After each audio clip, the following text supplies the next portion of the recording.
Ya, insyaallah dalam beberapa menit lagi kita akan mulai kajian kita. Ya, insyaallah kita mulai persis pukul 10.30. Dan apa namanya? Sebelum kita mulai ya, mungkin bisa tolong diberikan feedback ya. Ya, apakah suara maaf ini saya belum belum pasang ini ya. Ya, baik. Tapi mungkin sebelum kita mulai kajian kita pada pagi hari ini, apa bisa tolong diberikan feedback? Apakah suara saya bisa didengar dengan jelas?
Baik.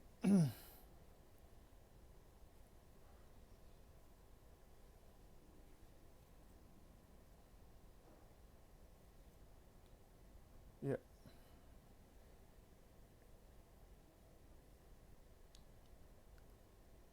tes tes 1 2 3. Ya.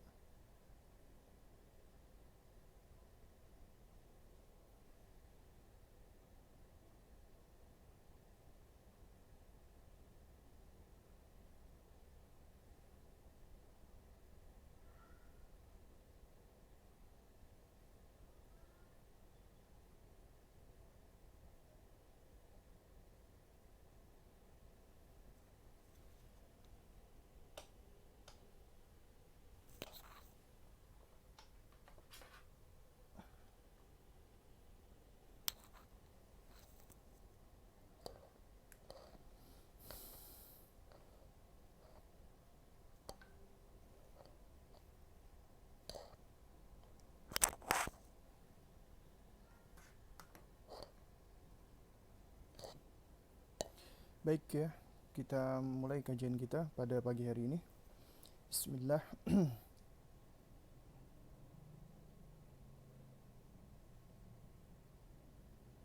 Assalamualaikum warahmatullahi wabarakatuh. Alhamdulillahi rabbil alamin. فرض الصيام تزكية للنفس وتطهيرا للأرواح وتقوية للأخلاق.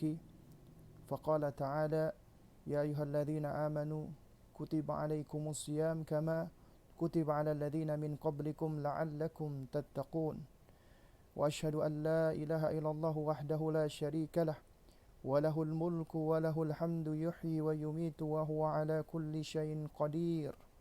مزيا أمة الإسلامية وجعلها خير الأمة أخرجت للناس كما قال عز وجل: كنتم خير أمة أخرجت للناس تأمرون بالمعروف وتنهون عن المنكر وتؤمنون بالله. وأشهد أن محمدا سيدنا وحبيبنا رسول الله صلى الله عليه وسلم بين الأساس التي يبنى عليها الإسلام، كما جاء عن ابن عمر رضي الله تعالى عنهما أن النبي صلى الله عليه وسلم قال: بني الإسلام على 5: شهادة أن لا إله إلا الله وأن محمد رسول الله وإقام الصلاة وإيتاء الزكاة والحج وصوم رمضان. متفق عليه. Allahumma salli wa sallim ala sayyidina wa habibina Muhammad wa ala alihi wa sahbihi wa sallama tasliman kathira. Amma ba'du, fa inna asdaqal kalami kalamu Rabbil bariyah wa khairul hadi hadyu khairil bariyah sallallahu alaihi wasallam wa syarrul umuri muhdatsatuha wa kullu muhdatsatin bid'ah wa kullu bid'atin dhalalah wa kullu dhalalatin finnar. Amma ba'du, ikhwatal kiram, para aba dan para ummahat rahimani wa rahimakumullah. Alhamdulillah, ya, di pagi hari ini di tanggal 30 di bulan Ramadan, hari terakhir 1441 Hijriah yang bertepatan dengan tanggal 23 Mei 2020. Alhamdulillah, Allah Subhanahu wa taala masih mengizinkan kita untuk dapat bersua, ya, untuk dapat, ya, berjumpa, ya, meskipun perjumpaan kita adalah perjumpaan secara online, namun insyaallah taala kita semua diikat dengan ikatan iman, ikatan Islam, ikatan sunnah. Dan sungguh Allah Subhanahu wa taala telah mengaruniakan kepada kita semua, ya, dengan berbagai macam nikmat yang sekiranya kita berupaya untuk menghitung nikmat Allah tersebut, kita enggak akan sanggup. Allah Subhanahu wa taala berfirman, "Wa in ta'uddu ni'matallahi la tuhsuha, innallaha la ghafurur rahim." Dan jika kamu berupaya untuk menghitung-hitung nikmat Allah Subhanahu wa taala, la tuhsuha, kamu enggak akan bisa, enggak akan mampu untuk menghitungnya, untuk menentukan jumlahnya. Dan Allah sungguh benar-benar Maha Pengampun lagi Maha Penyayang. Juga di dalam surat Ibrahim ayat ke-34, Allah Subhanahu wa taala juga berfirman, "Wa in ta'uddu ni'matallahi la tuhsuha, innal insana ladzalumun kaffaru." Dan jika kamu berupaya menghitung-hitung nikmat Allah, kamu enggak akan bisa menghitungnya. Sesungguhnya manusia itu ladzalum, benar-benar sangat zalim, kafara, benar-benar sangat kufur, yaitu mengingkari nikmat Allah Subhanahu wa taala. Naam. Ya. Begitulah kita manusia. Ya, Allah sifatkan kita begitu zalimnya dan suka ingkar akan nikmat Allah. Akan tetapi Allah Maha baik. Karena Allah la ghafurur rahim. Allah begitu Maha Pengampun lagi Maha Penyayang.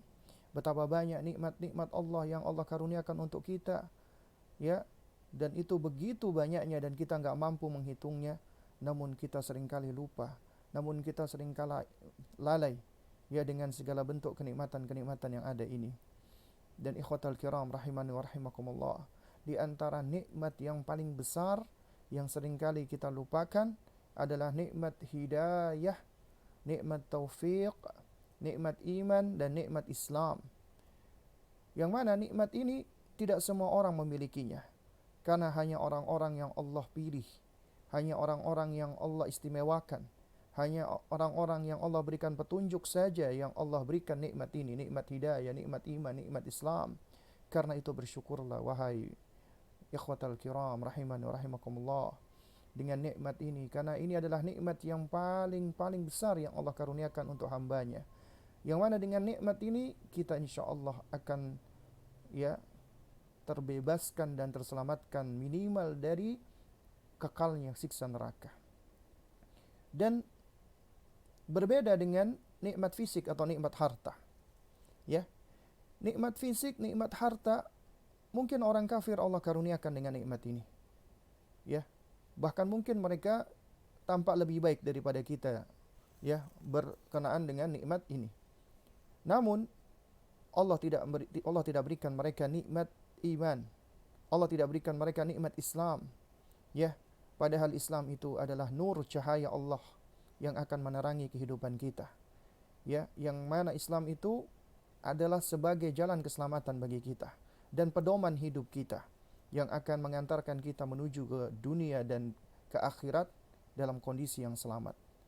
Bahkan Allah Subhanahu wa taala di dalam surat Az-Zumar ayat 22, Allah berfirman, "Afaman syarahallahu sadrahu lil-islami fahuwa ala nurim min rabbih fawailul lil qasiyati qulubuhum min dzikrillah ulaika fi dhalalim mubin. Maka apakah orang-orang yang dibukakan oleh Allah hatinya untuk menerima agama Islam, lalu ia mendapatkan cahaya, mendapatkan nur dari Rabb-nya, dari Allah, sama dengan orang-orang yang hatinya membatu? Maka sungguh celaka orang-orang yang membatu hatinya dari mengingat Allah. Mereka itulah orang-orang yang berada di dalam kesesatan yang sangat nyata. Alhamdulillah, ya, kita patut bersyukur, bahkan kita harus dan wajib bersyukur karena Allah masih memberikan kita nikmat yang paling besar ini. Kita diberi kesempatan untuk bisa memeluk hidayah ini, nikmat ini, nikmat Islam, dan tinggal bagaimana kita selanjutnya adalah berusaha untuk menjaga, memelihara dan mensyukurinya.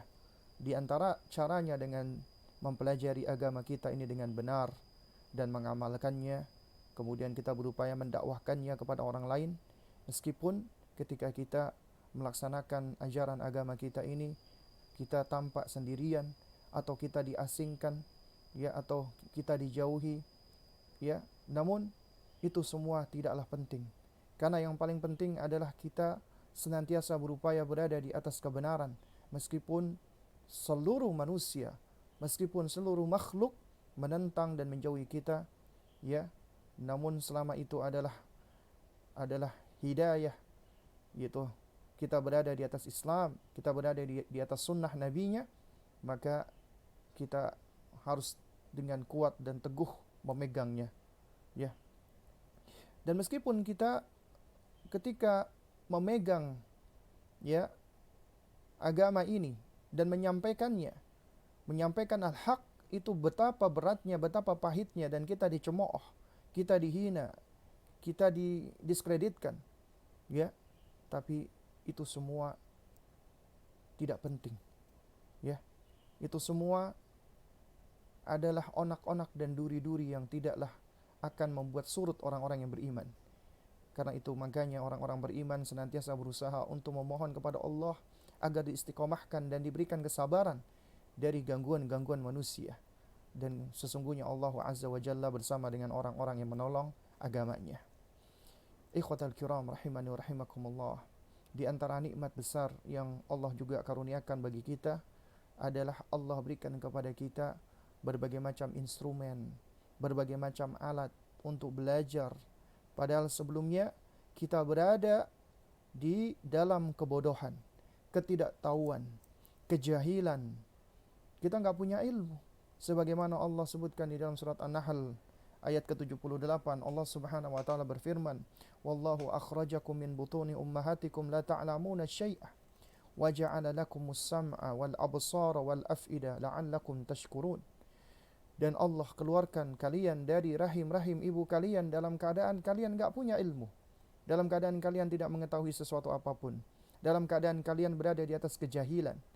Tapi Allah karuniakan kepada kalian pendengaran, Allah karuniakan kepada kalian penglihatan, Allah karuniakan kepada kalian pemahaman, agar kalian bersyukur kepada Allah.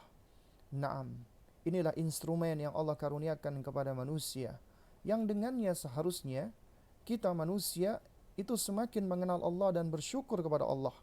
Namun ternyata banyak manusia yang lalai, sedikit bersyukur, bahkan gak mau bersyukur. Inilah yang Allah Subhanahu wa taala sebutkan, Allah gambarkan di antaranya di dalam surat Al-Mu'minun ayat ke-78, ketika Allah Subhanahu wa taala menerangkan tentang, ya, penciptaan kita, wa huwallazi ansha'akum, ya, wa huwallazi ansha'a lakum, ya, as-sam'a wal absara wal af'idata qalilan ma tashkurun. Dan dialah Allah yang telah memberikan kepada kalian, menciptakan bagi kalian, yaitu pendengaran, penglihatan dan pemahaman, akan tetapi sungguh amat sedikit, ya, kalian yang mau bersyukur kepada Allah. Sungguh sedikit kalian itu bersyukur kepada Allah. Bahkan di dalam surat As-Sajdah ayat ke-7 sampai 9, ketika Allah juga menjelaskan tentang penciptaan kita manusia, Allah Subhanahu wa taala berfirman, "Alladzi ahsana kulla syai'in khalaqahu wa bada'a khalqal insani min tin." Allah lah yang menciptakan segala sesuatu, dan Allah ciptakan segala sesuatu itu dengan sebaik-baiknya. Ya, alladzi ahsana kulla syai'in khalaqahu. Allah yang membuat segala sesuatu yang Allah ciptakan itu dengan sebaik-baiknya. Ya. Wa bada'a khalqal insan, dan Allah memulai penciptaan manusia min tin, dari tanah. Jadi artinya awal permulaan penciptaan kita, bapak kita Nabi Adam alaihissalam adalah dari tanah. Ya. Dan ini adalah aslul ba'id, asal penciptaan yang jauh, karena ini ada pada bapak kita. Thumma ja'ala naslahu min sulalatin min ma'in mahin. Kemudian Allah jadikan keturunan bapak kita tadi yang diciptakan dari tanah, Adam alaihissalam. Kemudian Allah ciptakan keturunannya min sulalatin min ma'in mahin, yaitu dari saripati air yang hina, yaitu dari air mani. Dikatakan ma'in mahinin, yaitu air yang hina. Karena memang air yang keluar dari sebenarnya tempat yang hina. Ya, kemudian baru Allah Subhanahu wa taala karuniakan kepada kita setelah Allah terangkan kepada kita aslul qarib, asal penciptaan yang dekat. Yaitu kita diciptakan dari ya air mani yang hina, tsumma sawwahu wa nafakha fihi min ruhihi. Kemudian Allah sempurnakan dan Allah perintahkan untuk meniupkan ruh ciptaannya. Wa ja'ala lakumus sam'a wal absara wal af'ida. Kemudian Allah ciptakan bagi kalian pendengaran, penglihatan dan pemahaman. Qalilan ma tashkurun, akan tetapi sungguh amat sedikit kalian yang mau bersyukur kepada Allah. Sekali lagi Allah jelaskan betapa sedikitnya orang-orang yang mau bersyukur kepada Allah. Karena memang kenyataannya orang-orang yang bersyukur kepada Allah ya itu sedikit, ya. Makanya Allah seringkali mengatakan wa qalilum min ibadiyasy syakur. Alangkah sedikitnya hamba-hambaku yang bersyukur kepada Allah. Ya. Nah, oleh karena itu makanya pernah suatu ketika ya Khalifah Umar ibn Khattab radhiyallahu taala anhu, ketika beliau sedang berjalan di pasar, beliau nggak sengaja mendengarkan ada seorang Badui yang berdoa. Ya, di dalam doanya ya dia mengucapkan dengan jelas, ya Allahumma ja'alni minal qalilin. Ya Allah, jadikanlah aku termasuk orang-orang yang minoritas. Mendengarkan ini, Umar radhiyallahu taala anhu beliau tergelitik. Nah, akhirnya beliau dekati. Kemudian beliau tanya, ya, min aina, ya, dari mana ya engkau dapatkan atau engkau datangkan doa seperti ini? Kemudian orang tersebut dia berkata, bukankah Allah Subhanahu wa taala yang mengatakan wa qalilum min ibadiyasy syakur, alangkah sedikitnya orang-orang yang mau bersyukur, dan dia berdoa agar dia dijadikan termasuk orang-orang yang sedikit tadi, orang-orang yang minoritas tadi. Ya, hal ini menyebabkan Umar radhiyallahu taala anhu beliau menjadi kaget. Sampai-sampai beliau berkomentar, sungguh ya betapa ya tidak fakihnya atau betapa tidak ngertinya saya ini. Ya, intinya beliau ya padahal beliau adalah manusia yang mulia, manusia yang alim, yang pintar, ya. Dan ini menunjukkan ya betapa beliau radhiyallahu taala anhu juga sosok yang tawadhu, ya. Nah, oleh karena itu makanya ini nikmat yang besar. Allah karuniakan kepada kita pendengaran, penglihatan, pemahaman. Ya, Allah berikan kepada kita. Ya. Nah, oleh karena itu makanya dengan hal ini kita akhirnya bisa mendapatkan ilmu. Kita bisa mencari ilmu, kita bisa memperoleh ilmu, kita bisa memperoleh pengetahuan, kita bisa mengenal Rabb kita. Itu ilmu yang paling bermanfaat. Ya. Dan kemudian Allah Subhanahu wa taala melarang kita untuk mengikuti sesuatu yang kita nggak punya ilmunya. Bahkan instrumen-instrumen kita tadi, pendengaran kita, penglihatan kita, pemahaman kita, itu semua akan dimintai pertanggungjawaban oleh Allah Subhanahu wa taala semuanya. Sebagaimana di dalam firman-Nya Allah Subhanahu wa taala, "Wala taqfu ma laysa laka bihi ilmun. Innas sam'a ya wal basara wal fuada kullu ulaika kana anhu mas'ula." Surat Al-Isra ayat 36. Janganlah kamu mengikuti sesuatu yang kamu nggak punya pengetahuan tentangnya. Kenapa? Karena sesungguhnya pendengaran, kemudian penglihatan, pemahaman, ya, semua itu akan dimintai pertanggungjawabannya oleh Allah Subhanahu wa taala. Lihatlah orang kafir. Ya. Allah karuniakan pendengaran tidak? Allah karuniakan pendengaran. Allah karuniakan penglihatan tidak? Allah karuniakan penglihatan. Allah karuniakan pemahaman tidak? Di mana kata Al-Hafidz Ibnu Katsir, di antara makna afida adalah akal. Ukul. Tapi meskipun Allah karuniakan itu semua, Allah hinakan mereka lebih hina daripada hewan ternak. Meski mereka tampak berhasil sukses di dunia, meski mereka tampak cerdas, memiliki intelijensi dan lain sebagainya, meski mereka tampak menguasai teknologi, sains, ilmu pengetahuan, bahkan mereka menguasai dunia katanya, menguasai harta, kekuasaan, tapi sejatinya mereka lebih hina di sisi Allah dari hewan ternak. Kenapa? Karena instrumen yang Allah karuniakan tadi tidak malah menyebabkan mereka menjadi orang yang semakin dekat dengan Allah Subhanahu wa taala. Dan mereka tidak mau menggunakan instrumen yang Allah karuniakan ini sebagaimana mestinya. Makanya Allah Subhanahu wa taala beritakan tentang mereka sebagaimana dalam surat Al-A'raf ayat 179, "Walaqad dara'na li jahannam katsiran minal jinni wal insi." Dan sungguh kami jadikan kebanyakan isi neraka jahanam itu dari jin dan manusia. Kenapa? Lahum qulubun la yafqahuna biha. Mereka punya hati tapi mereka enggak gunakan untuk memahami. Ya, untuk memahami ayat-ayat Allah. Ya, walahum a'yunun ya la yubsiruna biha. Mereka punya mata tapi enggak mereka gunakan untuk melihat, mengamati, mencermati ayat-ayat Allah. Walahum adhanun la yasma'una biha. Mereka punya pendengaran, punya telinga, tapi mereka enggak gunakan untuk mendengarkan ya ayat-ayat Allah. Ulaika kal an'am. Mereka itu tak ubahnya seperti hewan ternak. Balhum adhal. Bahkan mereka lebih sesat daripada hewan ternak. Ulaika humul ghafilun. Dan mereka itulah orang-orang yang lalai. Demikian pula di dalam surat Al-Furqan ayat 44. Allah jelaskan tentang mereka. Ya, jadi Allah Subhanahu wa taala berikan dalam bentuk kalimat pertanyaan. Am tahsabu anna aktsarahum yasma'una aw ya'qilun? Apakah kamu mengira mereka, kebanyakan mereka itu mau mendengar dan mau memahami, bisa mendengar dan bisa memahami? Inhum illa kal an'am. Padahal mereka itu tidak lebih daripada hewan ternak. Mereka itu seperti hewan ternak, tidak ubahnya seperti hewan ternak. Balhum adhallu sabila. Bahkan mereka lebih sesat, lebih menyimpang jalannya dari hewan ternak. Hewan ternak hidupnya cuman untuk makan, kawin, mati. Ya, hidupnya bangun, makan. Dari pagi sampai malam tidur, makan lagi. Dari malam sampai pagi, udah. Itu hewan ternak seperti itu. Ya. Dan ini memang Allah tidak karuniakan akal kepada mereka.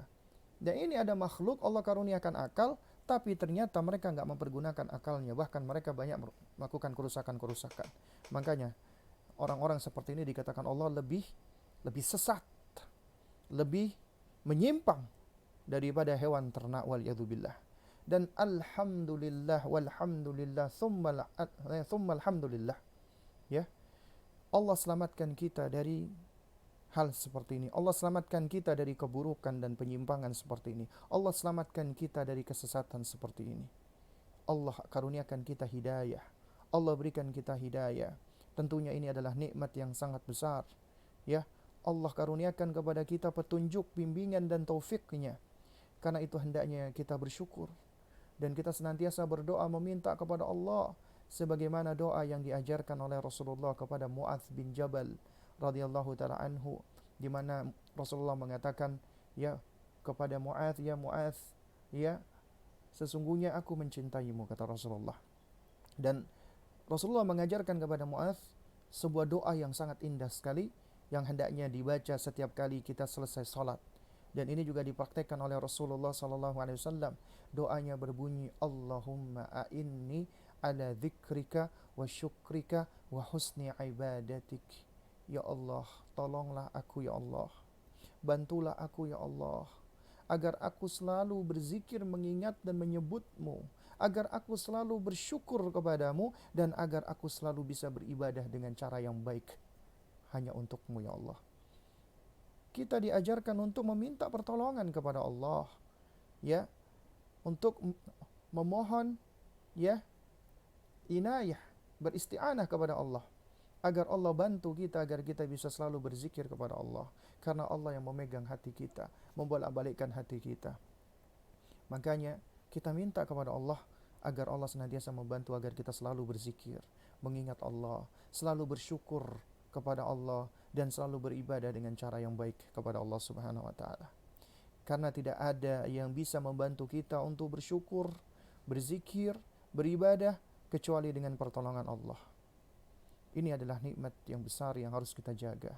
Dan ikhwatal kiram rahimani wa rahimakumullah, di antara nikmat pula yang Allah karuniakan kepada kita adalah Allah Azza wa Jalla memasukkan ke dalam hati-hati dan dada-dada kita kaum muslimin, orang-orang beriman, yaitu mahabbah, kecintaan kepada Syahrul Mubarak, kepada bulan yang mulia ini, kepada bulan yang penuh dengan berkah ini, bulan Ramadan ini yang besok akan meninggalkan kita. Sehingga kita sepatutnya bersedih lantaran ditinggalkan oleh bulan Ramadan ini. Namun di sisi lain kita pun juga harus berbahagia, karena besok kita akan menjumpai dengan izin Allah, yaitu kita akan jumpai bulan Ramadan, Idul Fitri, Idul Fitri, Baik, ikhwatal kiram, para abah dan para ummahat yang dimuliakan Allah Subhanahu wa taala. Bulan ini adalah bulan yang spesial, bulan yang istimewa. Bahkan Rasulullah sallallahu alaihi wasallam sendiri pun juga beliau sangat bersukacita. Beliau sangat bergembira dengan datangnya bulan ini.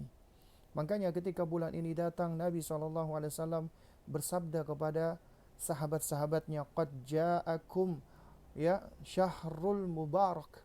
Qad ja'akum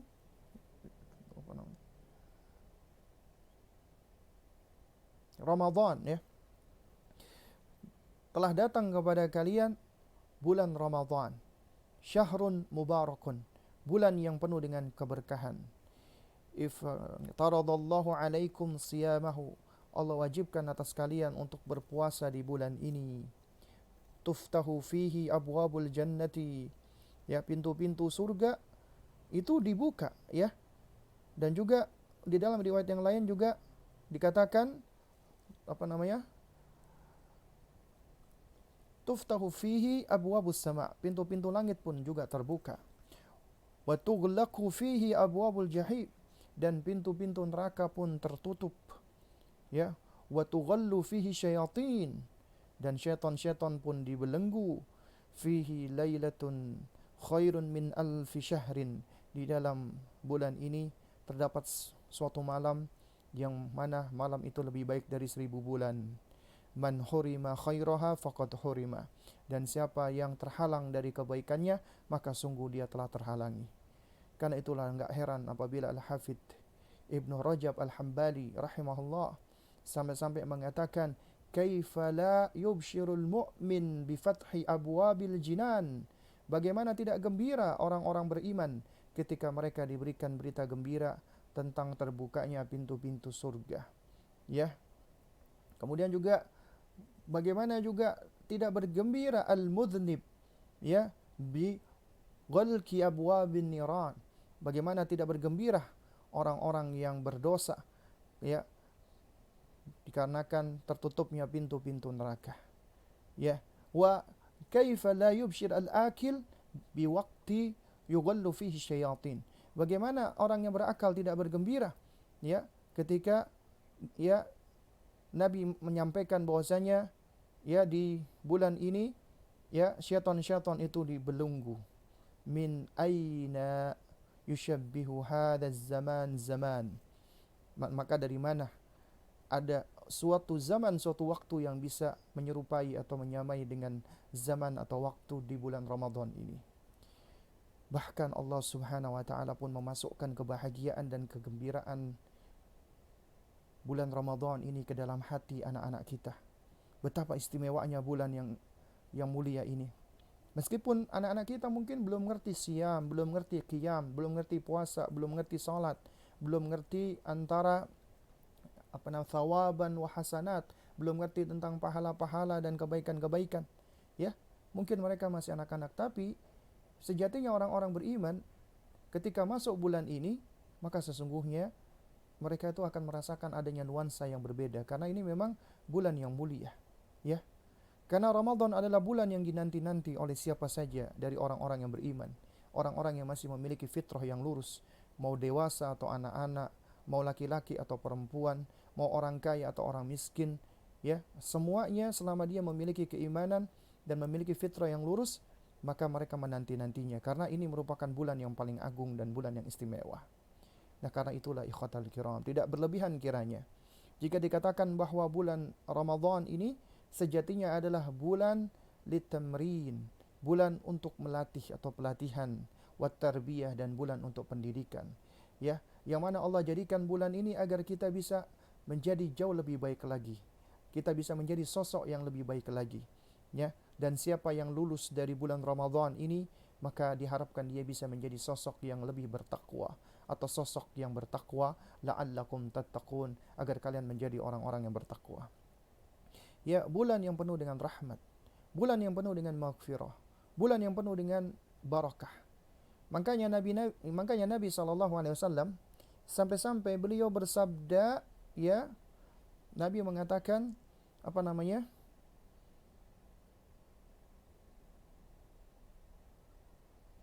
Raghima anfu, ya, abdin, ya. Nabi mengatakan, ya, sungguh, ya, betapa ruginya seorang hamba, dakhala alaihi Ramadan falam yughfar lahu, ya. Jadi dia dapati bulan Ramadan, ya, kemudian bulan Ramadan itu pergi berlalu, ya, sedangkan dosa-dosanya dia belumlah terampuni. Sungguh sangat merugi. Makanya ada sebagian salaf yang mengatakan, man lam yughfar lahu fi hadha syahr, ya, falan yughfar lahu fi ma siwah.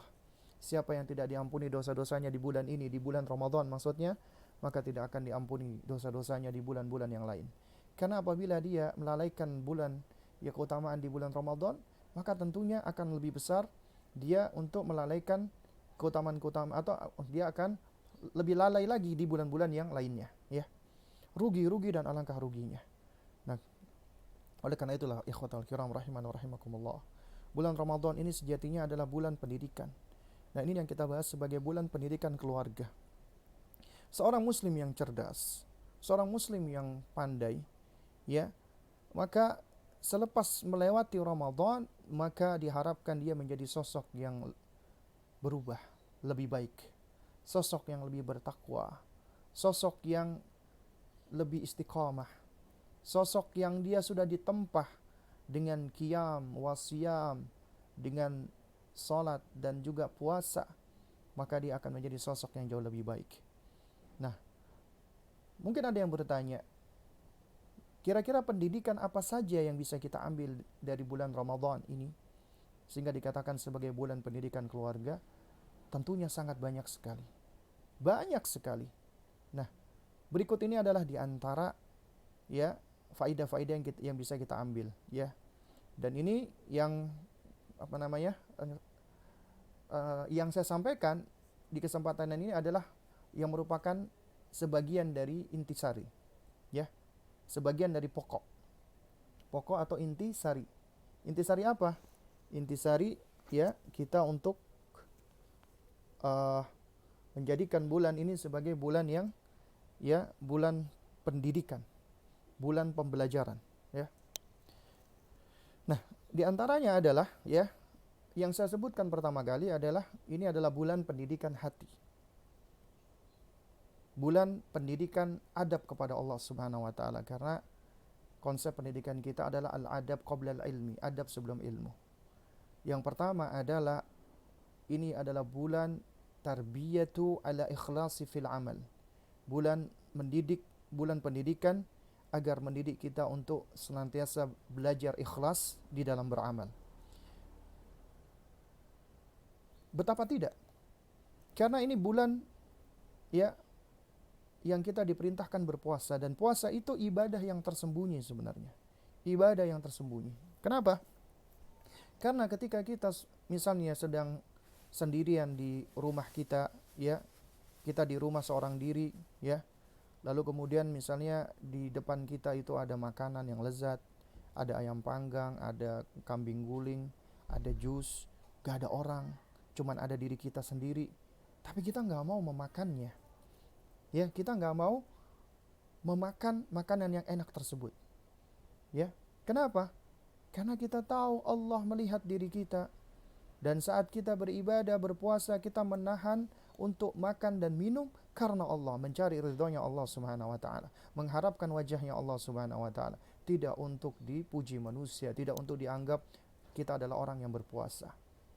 Ya, di dalam kesendirian kita pun ya selalu merasa diawasi Allah, muraqabah. Ya. Dan inilah di antara makna ikhlas, yaitu sebagaimana dikatakan oleh sebagian salaf, al-ikhlasu an yakuna qasdul insani fi sirrihi wa alaniyatihi wa fi sakinatihi wa harakatihi wa fi ibadatihi adh-dhahira wal batina khalisatan liwajhillah la yuridu biha syai'an min hitamid dunya atau thana'in nas. Ya. Ikhlas itu adalah ketika manusia memiliki tujuan, baik ketika dia sedang diam atau bergerak, saat dia sendirian atau beramai-ramai, terutama saat dia beribadah, baik itu ibadah yang zahir atau yang batin, murni khalisatan liwajhillah, untuk mencari wajah Allah. Tidak mengharapkan sesuatu apapun dari bagian duniawi, tidak memiliki tendensi-tendensi duniawi sedikit pun, dan juga tidak supaya dipuji manusia. Itulah ikhlas. Ya. Makanya salah seorang imam salaf, Fadl bin Ziyad rahimahullah, beliau pernah mengatakan, beliau adalah salah satu muridnya Imam Ahmad bin Hanbal, sa'altu Aba Abdillah, aku pernah bertanya kepada Abu Abdillah. Siapa Imam Ahmad bin Hanbal? Ya. Sa'altu anin niyati fil amali, aku bertanya tentang niat suatu amalan. Qultu kaifan niyatu, aku bertanya kepada Imam Ahmad, bagaimana sepatutnya niat itu wahai Imam Ahmad?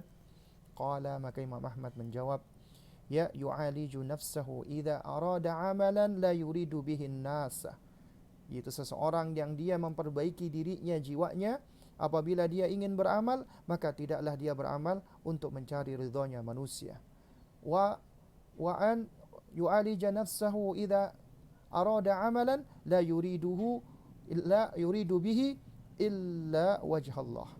Ya, dia memperbaiki jiwanya, dirinya, apabila dia hendak beramal, maka tidaklah dia berkeinginan kecuali semata-mata mencari wajahnya Allah Subhanahu wa taala. Ikhwatal kiram, tahukah Anda, niat itu sesuatu yang berat, dan niat itu sesuatu yang penting, dan dia bisa menentukan nilai suatu amalan. Amalan yang mubah bisa menjadi berpahala dan bernilai ibadah apabila diiringi dengan niat. Misalnya kita tidur dengan niatan agar kita nanti bangun, kita kuat untuk melakukan salat malam misalnya, atau kita makan dengan niatan agar kita bisa kuat untuk bekerja mencari nafkah di jalan Allah. Niat, perbuatan-perbuatan mubah itu bisa berpahala, membuahkan pahala. Sementara di sisi lain, amalan ibadah bisa menjadi tidak berguna, sia-sia, berterbangan seperti debu gara-gara niat. Kenapa? Gara-gara niat mencari ridhonya manusia, pandangan manusia, bukan pandangan Allah, riyaan atau sum'atan, ingin dilihat manusia atau ingin didengar manusia. Maka gak ada manfaatnya perbuatan atau ibadahnya, bahkan dia mendapatkan murka dari Allah Subhanahu wa taala. Maka demikian pula ikhlas. Ikhlas itu adalah niatan kita mengharap wajah Allah. Itu sesungguhnya dapat menjadikan sesuatu yang qalil, yang sedikit, bisa menjadi katsir, bisa menjadi banyak. Ya. Sementara riya, penyakit hati, yaitu niat melakukan suatu ibadah tidak karena Allah, tapi ingin dilihat manusia, atau sum'ah, ingin didengar manusia, maka itu menyebabkan perbuatan atau amalan kita menjadi tidak bernilai apapun. Bisa jadi seseorang menginfakkan cuma 1.000 rupiah, tapi dengan ikhlas, ihtisab, mengharapkan balasan dari Allah, itu jauh lebih bermanfaat daripada orang yang menyumbangkan ratusan juta atau miliaran tapi ingin dianggap sebagai manusia yang dermawan, riya'an wa sum'atan. Ya, tidak ikhlas karena Allah. Dan sesungguhnya puasa mengajarkan kita nilai keikhlasan. Karenanya nanti di hari hisab, ya, Nabi itu menceritakan bahwa puasa nanti akan berbicara, memberikan syafaat kepada orang-orang yang berpuasa. Ya, dan ini subhanallah benar-benar suatu janji yang sangat besar.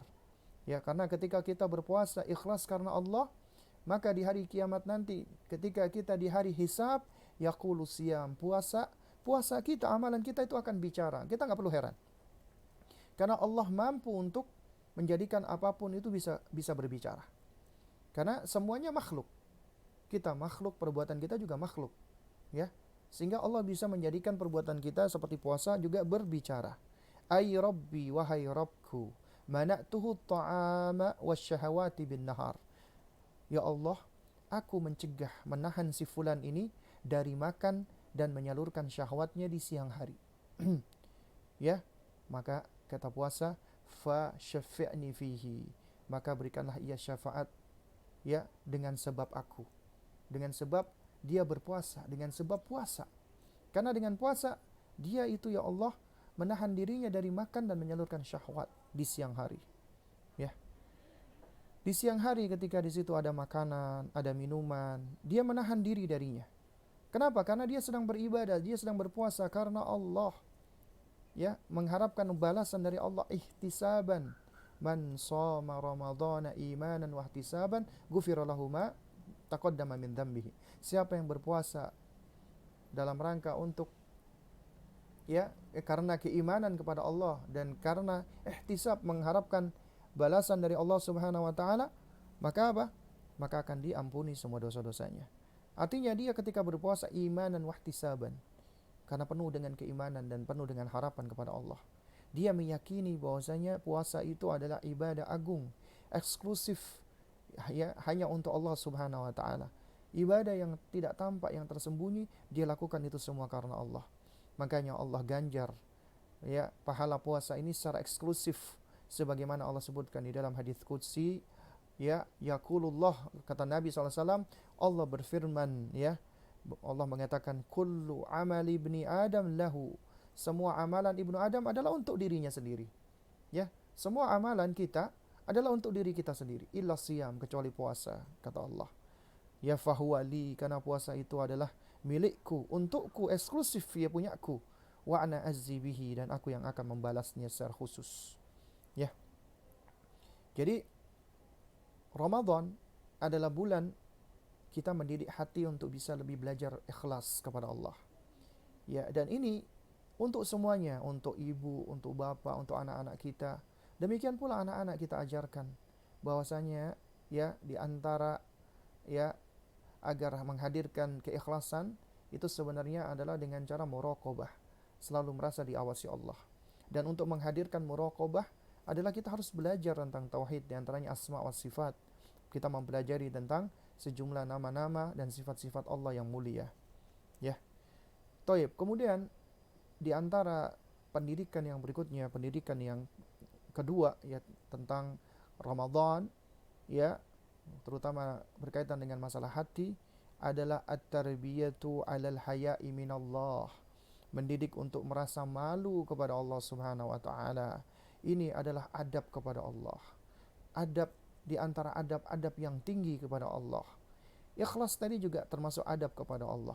Malu juga termasuk adab kita kepada Allah. Dan pendidikan kita mengajarkan adab sebelum ilmu.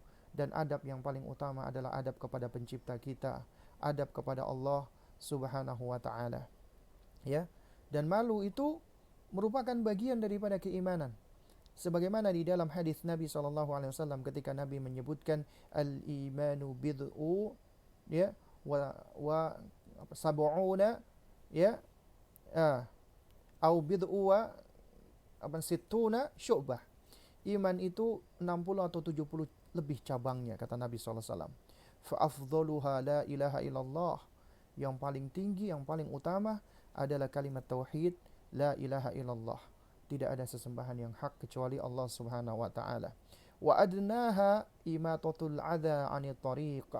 Dan yang paling rendah, yang paling enteng, yang paling ringan, yang paling remeh tampaknya adalah menyingkirkan gangguan dari jalan, menyingkirkan batu, menyingkirkan kerikil, menyingkirkan sampah, menyingkirkan paku atau segala apapun yang dapat menjadi gangguan di jalan, itu termasuk bagian dari iman.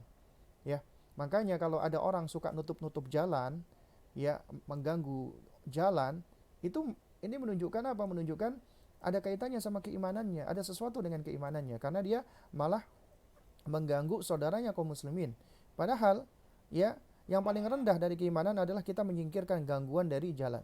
Kemudian kata Nabi SAW, wal haya'u syu'batun min syu'abil iman, atau wal haya'u syu'batun minal iman. Ya, dan malu itu adalah salah satu cabang dari iman. Ya.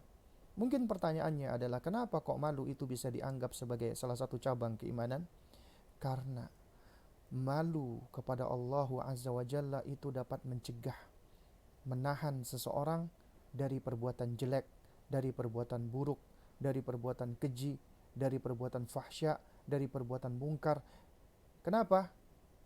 Istihyaan, hayaan anillah, malu kepada Allah Subhanahu wa taala. Dan juga malu dapat mendorong seseorang untuk berbuat kebaikan.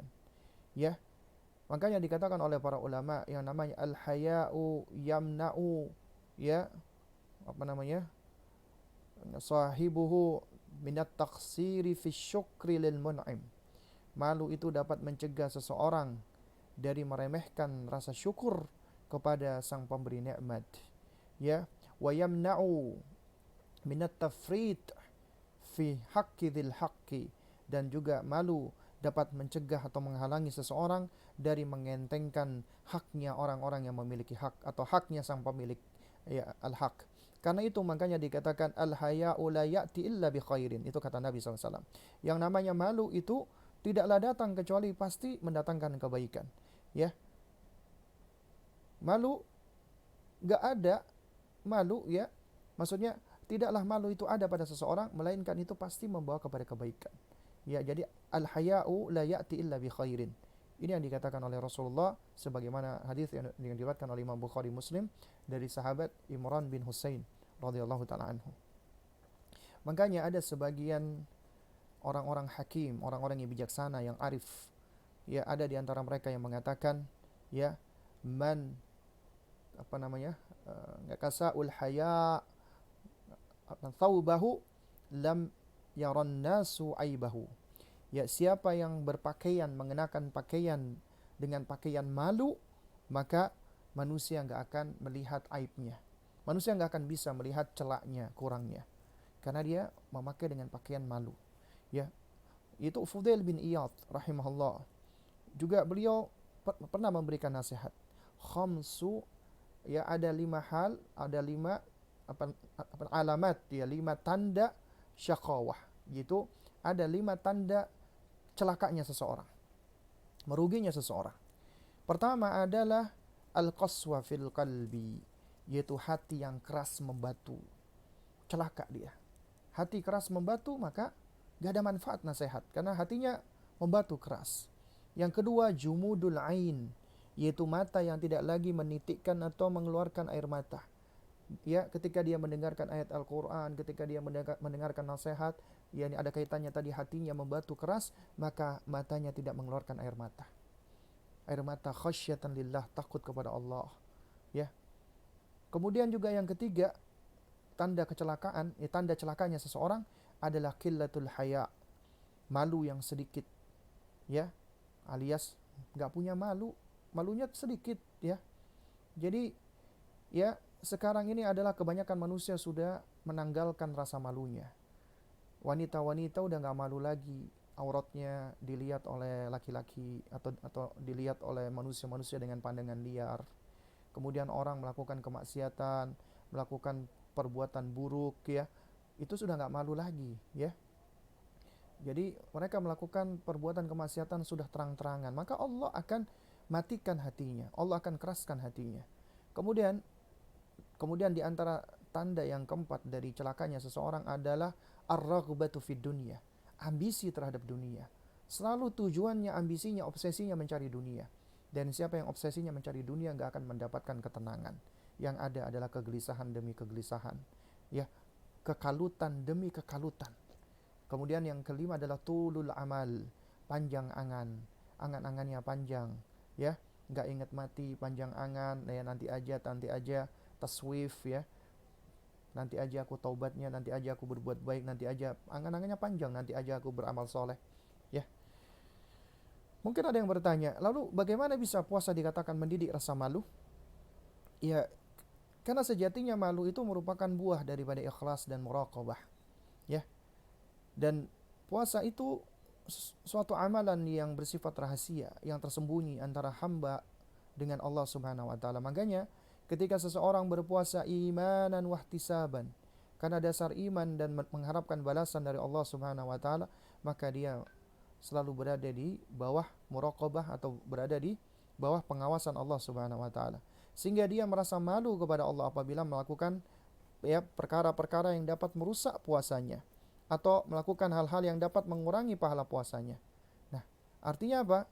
Artinya, ya, ketika dia berpuasa, puasa Ramadan itu adalah dia berpuasa dengan suatu amalan atau ibadah yang dapat menanamkan rasa malu kepada dirinya, malu kepada Allah Subhanahu wa taala apabila dia, ya, melanggar perintah Allah atau melakukan perbuatan-perbuatan yang dapat mengurangi pahala puasanya, ya.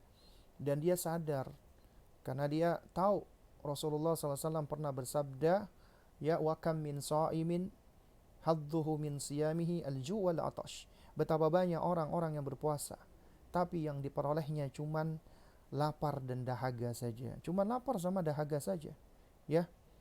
Dan orang-orang yang berpuasa dia malu, ya, untuk berbuat perbuatan-perbuatan yang dapat mendatangkan kemurkaan Allah.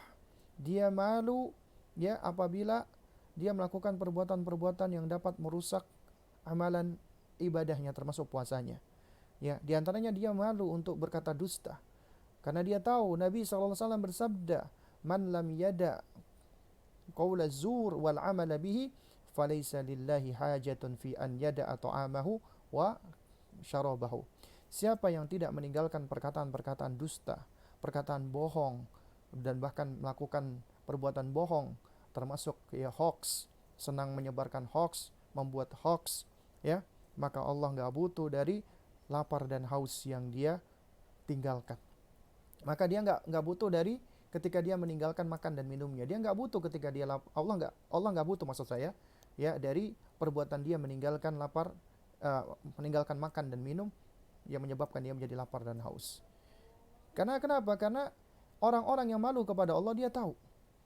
Karena ketika dia berpuasa dia bukan cuma menahan lapar dan haus, tapi dia malu apabila sampai Allah itu melihat dirinya dalam keadaan memaksiati Allah Subhanahu wa taala. Dia juga malu orang yang berpuasa ini, ya, sampai, ya, kalau Allah Azza wa Jalla itu melihat dia melakukan perbuatan yang laghun, yang sia-sia, atau berkata-kata yang rafath, yang jelek, ya. Karena dia tahu Nabi SAW bersabda, ya, as-siyamu minal akli wasyarbi, ya, innama siyamu minal laghwi, warafath. Puasa itu bukan hanya sekedar menahan makan dan minum, tapi puasa itu adalah dengan menahan diri dari lagwun dan rafath, dari perbuatan sia-sia dan juga dari perbuatan yang keji, berkata jorok dan yang semisalnya, ya. Ini yang dikatakan oleh Nabi SAW, ya. Nah, jadi puasa dapat menumbuhkan rasa malu, dan ini juga adab yang baik, ya, yang juga yang bisa kita tumbuhkan kepada anak-anak kita ketika kita didik mereka untuk berpuasa, agar mereka merasa malu kepada Allah kalau mereka harus membatalkan puasanya, kalau mereka harus, ya, melakukan perbuatan-perbuatan yang dapat merusak puasanya, atau malu ketika mereka harus, ya, kalau mereka sampai melakukan perbuatan-perbuatan maksiat dan yang semisalnya. Kemudian yang berikutnya, ya, poin yang ketiga, ya, yaitu at-tarbiyatu 'alal khasyah minallah. Puasa itu adalah sebagai sarana pendidikan untuk menumbuhkan rasa takut kepada Allah Subhanahu wa taala. Iya, puasa menumbuhkan rasa takut kepada Allah. Seorang hamba hendaknya dia takut kepada Allah, takut akan azabnya Allah, takut akan murkanya Allah, takut apabila Allah membenci dirinya, takut apabila Allah tidak meridhoinya, takut apabila Allah tidak mencintainya, takut apabila semua perbuatan dan amalannya sia-sia. Ya, ini seharusnya yang dilakukan dan seharusnya dia yang dimiliki di dalam diri seorang hamba. Ya, dan dia juga harus takut apabila Allah tidak merahmatinya, tidak mengampuninya, ya. Dan dia juga harus takut, ya, akan betapa pedihnya azab Allah Subhanahu wa taala bagi orang-orang yang meninggalkan puasa dengan sengaja. Ya, di dalam sebuah hadis yang sahih diriwayatkan oleh sahabat, ya.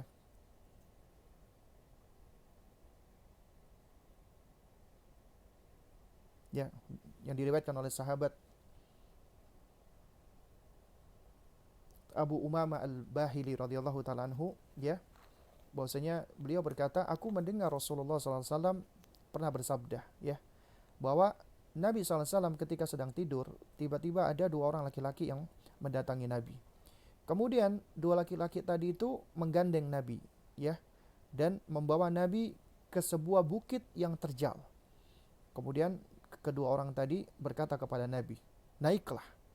Kemudian Nabi menjawab, aku nggak mampu. Kemudian kedua orang tadi berkata, kami akan bantu, kami akan mudahkan untukmu. Maka kemudian Nabi pun naik. Ketika Nabi berada di atas gunung itu, tiba-tiba Nabi mendengarkan suara-suara lengkingan-lengkingan, lenguhan-lenguhan yang keras. Maka Nabi bertanya, suara apa itu? Ya, dua orang tadi menjawab, itu teriakan penduduk neraka. Itu suara teriakan dari para penduduk neraka. Kemudian Nabi pun dibawa, dan ketika itu Nabi melihat ada sekelompok orang yang digantung terbalik.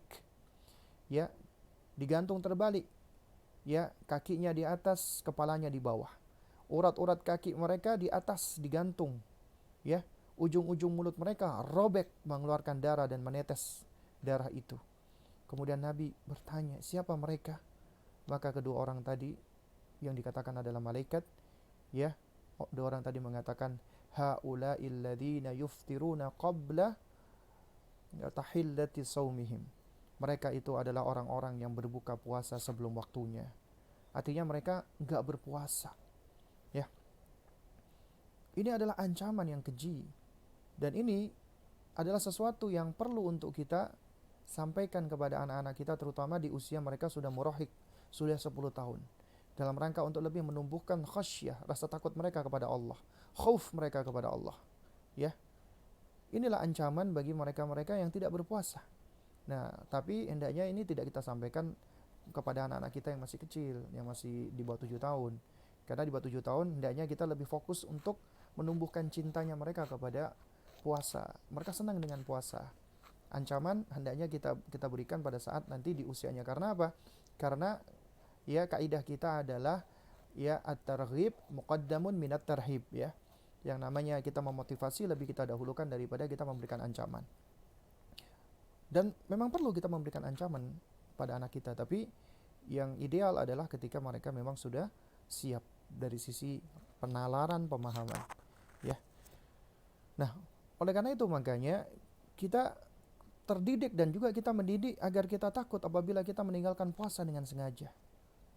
Ya, Allah akan azab kita sebagaimana yang digambarkan oleh Nabi bagi para penduduk neraka. Dan juga bagi mereka yang meninggalkan puasa dengan sengaja, Nabi juga mengatakan bahwasanya man aftara yauman, ya, min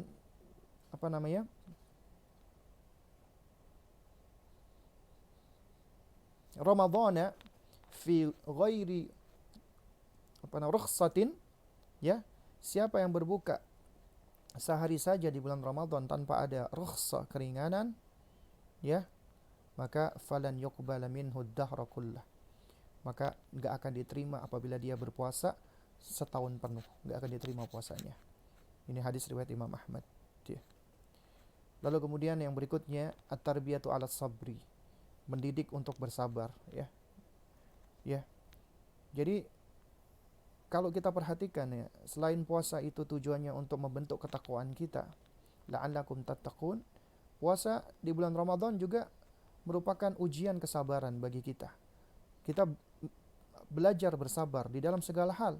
Bukan hanya kita sabar menahan lapar dan haus, ya, bukan hanya sabar kita menunggu waktunya berbuka, itu karena itu ketika menunggu waktu berbuka juga membutuhkan kesabaran loh, ya. Tapi juga sabar di dalam melakukannya, menjalankannya. Sabar ketika kita menghadapi rintangan-rintangan, halangan-halangan. Sabar ketika tubuh kita lemas misalnya, ya. Sabar ya dari hal-hal lain yang dapat merusak puasa kita, seperti kita uh, berkata-kata yang tidak baik dan yang semisalnya, ya. Atau sabar untuk menyalurkan syahwat kita kepada istri kita misalnya. Makanya puasa itu sejatinya mengumpulkan 3 bentuk kesabaran, di mana sabar memang ada 3 macam, ya. Nah, jadi yang pertama adalah as-sabru ala taatillah. Sabar di dalam ketaatan kepada Allah. Sabar untuk mentaati Allah Subhanahu wa taala. Karena kenapa? Karena untuk melaksanakan perintah Allah dan mentaati Allah itu memang membutuhkan kesabaran. Ya. Karena manusia itu ya tabiatnya memiliki hawa nafsu dan juga ya biasanya suka nurut dengan was-was dan bisikan syaitan yang selalu menggoda kita. Karena tabiat kita senang bersantai-santai, senang untuk ya bersenang-senang, ya. Dan syaitan dan hawa nafsu kita itu senangnya itu tadi bersantai-santai, ya. Syaitan pun selalu menghalang-halangi kita dari ketaatan. Ya, makanya membutuhkan kesabaran. Sabar agar diri kita, jiwa kita tetap bisa teguh menjalankan perintah Allah. Makanya di dalam surat Thaha ketika Allah memerintahkan Nabi kita, wa'mur ahlaka bis-sholati wastabir 'alaiha. Ya, perintahkanlah keluargamu wahai Muhammad untuk salat dan bersabarlah untuk melakukannya, mengerjakannya, karena memang membutuhkan kesabaran. Di dalam melakukan perbuatan ya ketaatan kepada Allah membutuhkan kesabaran. Kemudian yang kedua adalah sabar di dalam ya meninggalkan maksiat kepada Allah. Ternyata meninggalkan maksiat itu juga butuh kesabaran, sebab jiwa kita dan syaitan senang sekali mengajak kepada ya perbuatan-perbuatan seperti ini, ya. Dan kita itu ya memiliki 2 musuh, ya. Musuhnya adalah dari diri kita berupa hawa nafsu dan juga syaitan. Dan syaitan pun punya 2 senjata, syahwat dan syubhat, ya. Nah, syahwat ini yang merusak moral, syubhat ini yang merusak akal dan merusak keimanan, ya. Nah, manusia itu juga cenderung kepada syahwat, dan kemaksiatan itu adalah sesuatu yang apa yang memang ya apa namanya cenderungnya adalah ke syahwat, ya.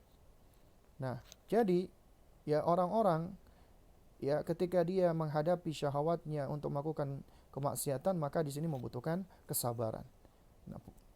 Nah, di antaranya adalah kita harus bersabar untuk tidak membatalkan puasa kita dengan makan dan minum. Kita bersabar untuk tidak berhubungan dengan istri kita. Kita bersabar untuk tidak berkata-kata yang keji, melakukan perbuatan yang buruk dan yang semisalnya. Ya, jadi ini adalah termasuk sabar. Kemudian yang ketiga adalah sabar untuk menghadapi segala bentuk ujian-ujian, halangan-halangan dan musibah-musibah. Nah, termasuk di antara ujiannya adalah ujian lapar, haus, lemas dan yang semisalnya. Ini semua adalah ujian, musibah yang melatih kesabaran kita, ya. Nah, jadi apa namanya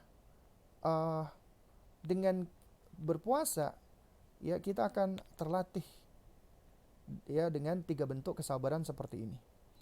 Dan ikhwatal kiram, para abah dan para ummahat yang dimuliakan Allah, ketahuilah sesungguhnya ya kita cuma diberikan 2 pilihan sabar. Sabar di dunia atau sabar di neraka. Waliyadzubillah. Sabar di dunia dengan berbagai macam ujian, sabar dengan berbagai macam azab misalnya hukuman di dunia itu bermanfaat. Bisa jadi Allah akan ampuni dosa kita dan Allah akan angkat derajat kita. Tapi ketika sudah di neraka, sabar kita udah gak ada lagi gunanya, ya. Dan ini Allah gambarkan di dalam surat At-Tur ayat 16, ya, ketika Allah mengatakan islauha fasbiru aw la tasbiru sawaun alaikum innama tuzzawna ma kuntum ta'malun. masuklah kamu ke dalamnya, rasakanlah panas neraka di dalamnya. Ya, fasbiru aw la tasbiru. Kamu mau sabar atau enggak sabar, sawaun alaikum, sama saja bagi kalian. Ya, innama tujzauna ma kuntum ta'malun. Kamu diberikan balasan sesuai dengan apa yang kamu kerjakan. Ya. Dan ikhwatal kiram rahimana rahimakumullah.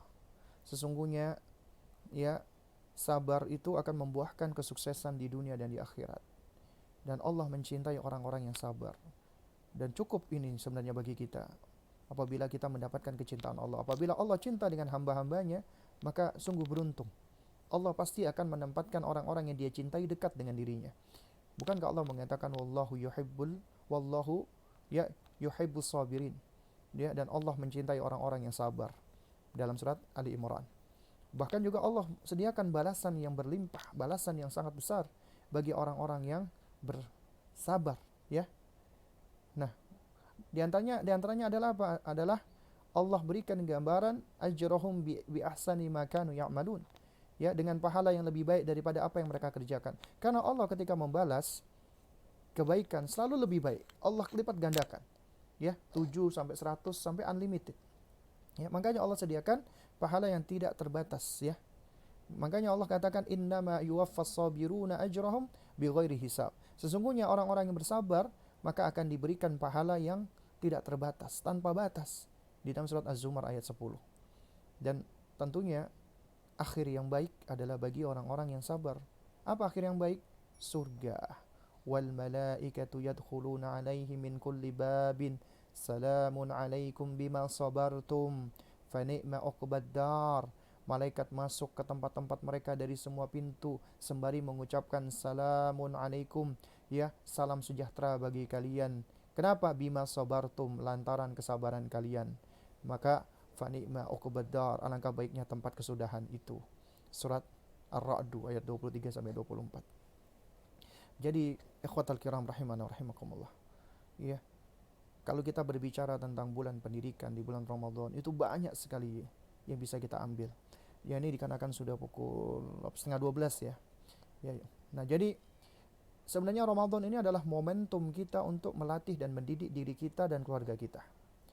Ya, at least ya kita bisa melihat ya, banyak poin yang bisa kita ambil dan bisa kita gali ya dalam rangka untuk ya mengambil pelajaran-pelajaran dan hikmah-hikmah, ya faidah-faidah tarbiyah atau tarbawi di dalam puasa dan di bulan Ramadan ini.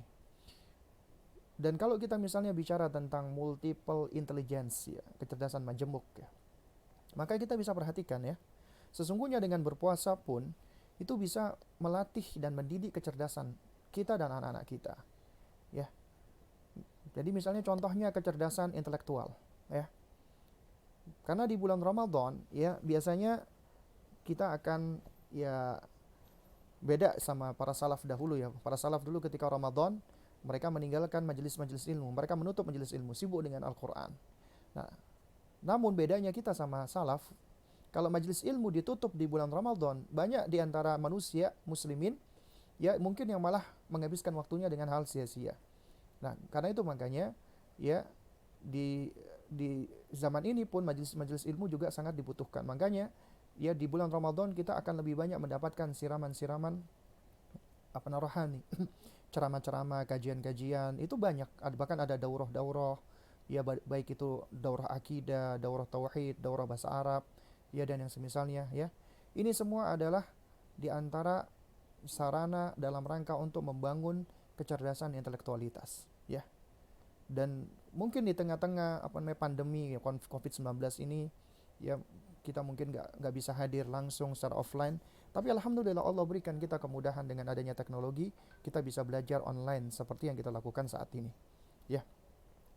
Dan tentunya, ya ketika banyak fasilitas, kemudian banyak juga sarana-sarana kita bisa menambah pengetahuan kita, ilmu kita, ya ini tentunya akan meningkatkan kecerdasan kita dan anak-anak kita secara intelektualitas. Ya, bukankah Allah yang memuji orang-orang yang memiliki ilmu, sebagaimana dalam surat Al-Mujadilah Allah mengatakan yarfa'illahu ya alladzina amanu minkum walladzina utul ilma darajat. Allah meninggikan orang-orang beriman di antara kalian dan orang-orang yang Allah berikan ilmu itu Allah tinggikan. Ya. Wallahu bima ta'maluna khabiran. Allah mengetahui apa yang kamu kerjakan, ya. Juga bahkan ilmu itu merupakan jalan bagi kita, ya, jika kita ingin menuju ke surga, ya. Bukankah Nabi mengatakan man salaka tariqan yaltamisu fihi ilman sahalallahu lahu tariqan ilal jannah. Siapa yang menempuh jalan untuk menuntut ilmu, maka Allah akan mudahkan baginya jalan menuju ke surga. Kemudian juga puasa itu akan mendidik dan melatih kecerdasan emosional anak kita. Dan ini adalah momentum yang sangat tepat. Untuk apa? Melatih kecerdasan emosional mereka, membentuk empatinya, ya, membentuk sensitivitas sosialnya, ya. Jadi bukan hanya menahan lapar dan haus, tapi juga menahan amarah, menahan diri dari melakukan perbuatan yang sia-sia, apalagi melakukan perbuatan-perbuatan yang dapat mendatangkan madarat, ya. Juga akan melatih diri untuk, ya, menjauhkan diri dari sifat-sifat, ya, pendusta, nifaq, hasad, khianat dan yang semisalnya, ya.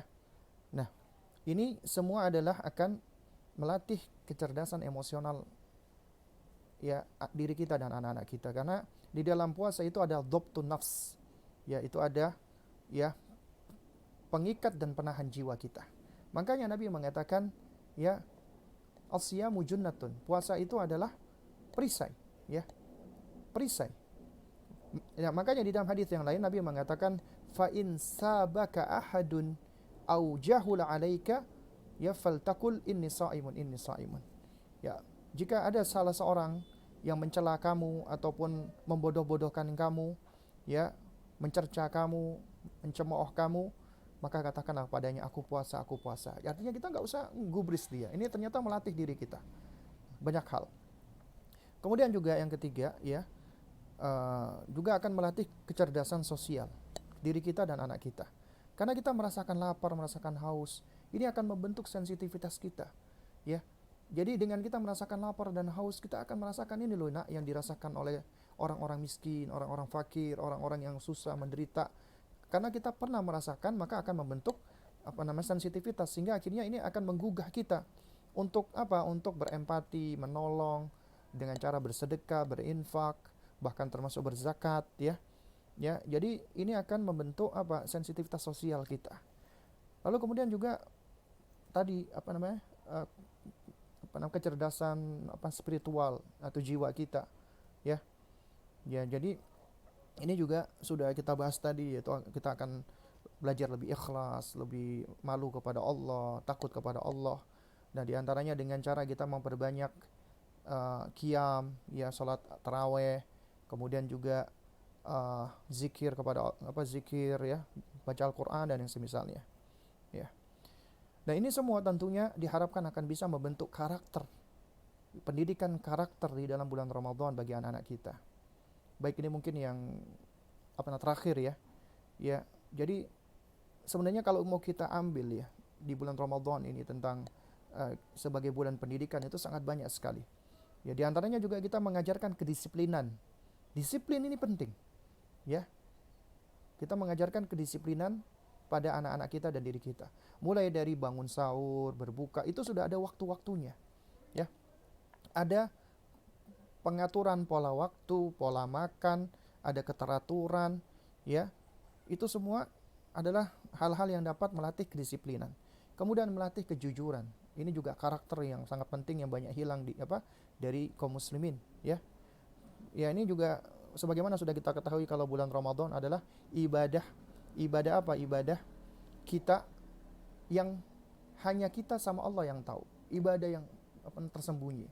Sehingga kita akan belajar jujur kepada Allah, jujur dengan diri kita dan jujur dengan orang lain.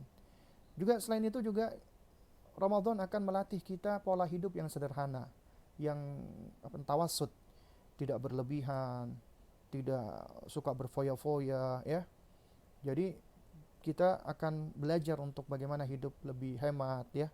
Karena kita makan cukup 2 kali sehari, dan kita juga belajar untuk tidak balas dendam ketika buka puasa, ya. Kemudian juga dari sisi kesehatan untuk melatih tubuh dan fisik kita, itu juga manfaatnya. Kemudian juga dari sisi kebersamaan, persatuan dan ukhuwah, karena di bulan Ramadan ya kaum muslimin satu dunia mereka bersama-sama kita berpuasa tanpa pandang bulu, tanpa pandang warna kulit, tanpa pandang bentuk rambut dan seterusnya. Ya juga ya mungkin kalau di luar pandemik ya kita sholat berjamaah, sholat tarawih termasuk sholat Aid ya, itu adalah dalam rangka untuk apa? Membangun kebersamaan, persatuan, ukhuwah.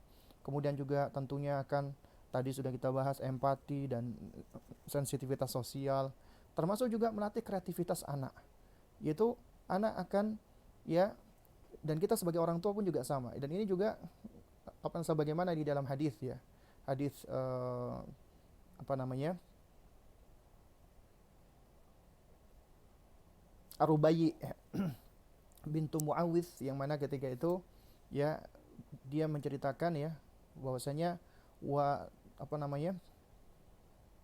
Nusawwimu sibyanana. Kami melatih anak-anak kami itu dengan puasa, yaitu dengan cara beliau membuat mainan dari semacam wall. Jadi ketika anak-anak nangis ya ingin buka maka dikasih mainan, ya itu melatih kreativitas ya. Dan juga yang nggak kalah penting adalah akan menguatkan bonding dan attachment di dalam keluarga, yaitu dengan kita sahurnya sahur bersama, bukanya buka bersama keluarga, sholatnya sholat berjamaah, sholat tarawihnya berjamaah bersama keluarga ya. Ini tentunya akan menguatkan attachment dan bonding ya. Ya wallah alam bisawab, ya mungkin ini yang dapat saya sampaikan. Dan di sini sepertinya sudah ada beberapa pertanyaan ya. Pertanyaan yang pertama, bagaimana cara agar anak tidak main gadget karena sudah terlanjur dari kecil? Ya, kalau anak sudah terlanjur dari kecil main gadget, maka tentunya kita nggak bisa secara instan menarik gadget dari mereka. Lalu bagaimana caranya? Caranya yang pertama adalah ya ajarkan kepada anak untuk berkomitmen, dan kita membuat komitmen bersama dengan anak. Artinya kita terapkan ada reward and punishment. Jadi jangan sampai kita berikan mereka hadiah berupa gadget. Ya, jadi gadget itu sifatnya pinjaman. Dan mereka kita kasih syarat, kamu boleh main gadget dengan syarat yang sudah kita sepakati bersama. Dan itu sudah ada acuan dari apa namanya American Pediatric ya, yaitu dari apa namanya semacam suatu konsil atau lembaga ya kesehatan buat anak-anak dari Amerika pada hal ini. Itu anak di bawah usia 2 tahun tidak boleh sama sekali apa namanya terpapar gadget, jadi zero screen. Kemudian anak usia 2 sampai 6 atau 7 tahun itu ya screen time-nya hanya 1 jam. Artinya 1 jam per hari maksimal, nggak boleh lebih. Ya. Dan ini harus sudah di apa namanya dibiasakan seperti itu. Kemudian di usia 7 tahun sampai 10 tahun yang kurang lebih, maka maksimal 2 jam. Ya. Dan kemudian tambah, dan anak sudah boleh diberikan gadget sebenarnya di usia 14 tahun atau ketika dia sudah balik, dan itu pun sudah dengan kita udah kasih dasar. Ya. Nah, jadi bikin komitmen. Lalu yang kedua, ya bikin aktivitas membersamai anak yang tidak melibatkan gadget. Artinya banyak bermain sama anak. Banyak melibatkan mereka dalam aktivitas-aktivitas yang mungkin memang awal-awal agak berat. Cuman insya Allah banyak kok permainan-permainan yang bisa kita lakukan. Kita libatkan mereka, anak-anak kita. Kemudian yang ketiga, seandainya mau main gadget itu juga harus dibersamai dengan orang tua. Ya, artinya orang tua membersamai, melihat apa yang dilakukan oleh anak. Dan itu pun juga harus ada aturannya. Ya. Nah, jadi intinya ini juga membutuhkan ketelatenan, membutuhkan ilmu, artinya orang tua tetap perlu belajar terus, membutuhkan kesabaran, dan nggak bisa instan. Anda nggak bisa cuman dalam waktu 1 hari, 2 hari, 1 minggu itu anak Anda sudah terpapar gadget tahunan. Dia tiba-tiba hanya dalam waktu sebentar saja apa namanya Anda sudah kepingin anak Anda ya sudah bebas gitu ya. Apa namanya maksudnya sudah bisa dibebaskan dari gadget. Itu suatu hal yang apa ya yang ya bisa dikatakan itu hanya mimpi saja sebenarnya ya.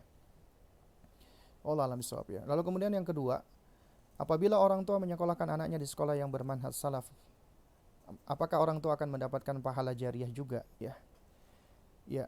Jadi di antara metode pendidikan ataupun di antara langkah-langkah mendidik anak yang penting dari orang tua, dan ini juga sudah pernah saya jelaskan ya di dalam kajian, yaitu kajian membahas kutayib atau risalah ya, panduan mendidik anak ya, yaitu bahasan dari kitab Tarbiyatul Aulad fi Dawil Kitabi wa Sunnah, ini bukunya ya, ini bukunya.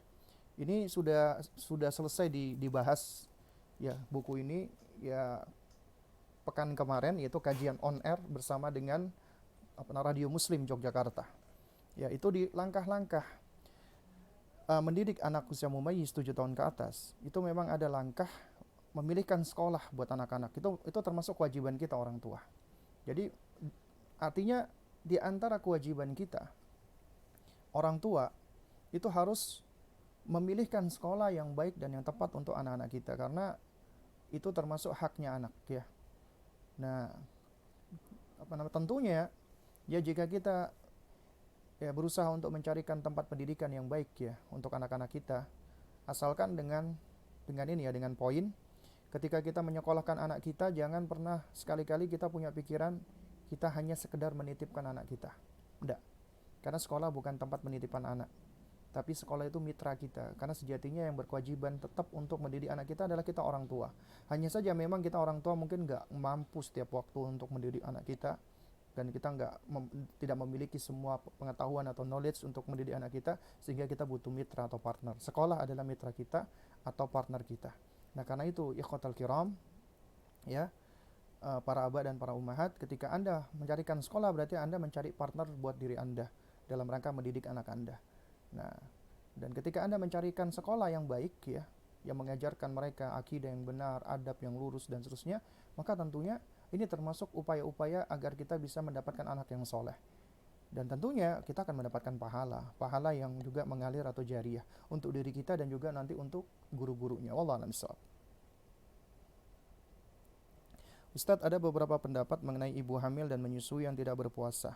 Ada yang membayar fidyah saja, ada juga membayar fidyah dan qadha, dan ada juga yang tidak bayar fidyah tapi wajib qadha. Kalau Anda mengambil pendapat hanya membayar fidyah saja, apakah berdosa? Tidak berdosa apabila ketika kita mengambilnya ya, pendapat tersebut adalah setelah kita mempelajarinya, kita menelaah, kita kemudian kita berusaha untuk melihat, karena yang kita lihat dari pendapat para ulama bukan sekedar pendapat dari ulama tersebut ya, bukan melihat ulamanya, tapi kita melihat hujah dan dalilnya, lalu kemudian kita sembari memohon pertolongan kepada Allah, kita memohon bimbingan kepada Allah, kita mohon hidayah kepada Allah agar Allah menunjukkan kita kepada yang hak ya, kemudian kita minta kepada Allah, kita memohon kepada Allah Subhanahu wa taala ya, agar ditunjukkan kepada yang benar, lalu kemudian kita pilih mana pendapat yang lebih dekat dengan kebenaran ya, yaitu setelah kita berupaya ya, dan juga kita sudah berdoa memohon kepada Allah Subhanahu wa taala. Ya, lalu kemudian kita condong kepada pendapat ini, maka insyaallah tidak berdosa. Yang berdosa adalah apabila kita memilihnya karena lantaran hawa nafsu, yaitu kita tatabbu ar-rukhas, mencari pendapat-pendapat yang paling ringan atau yang paling enteng. Kita mencari pendapat-pendapat yang paling gampang, yang paling enak sesuai dengan hawa nafsu kita, maka ini bisa dosa. Ya. Nah, bahkan sampai-sampai itu riwayatkan ya dari Imam Syafi'i rahimahullah, beliau mengatakan tatabba, siapa yang mencari-cari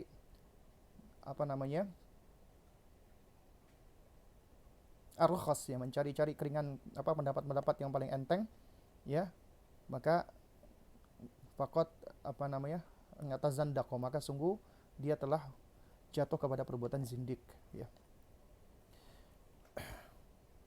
Wallahu a'lam bishawab.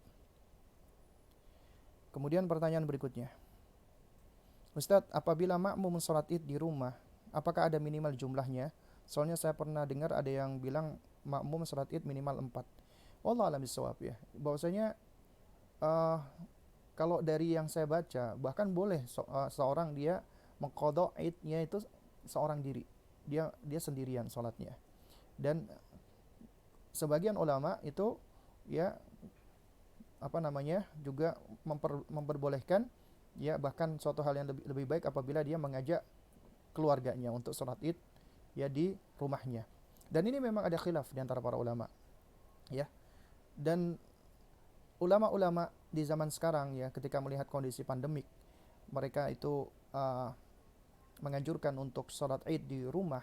Itu di antara dalilnya adalah dalil kias dengan apa yang dilakukan oleh para sahabat Nabi ridwanullah alaihim ajmain.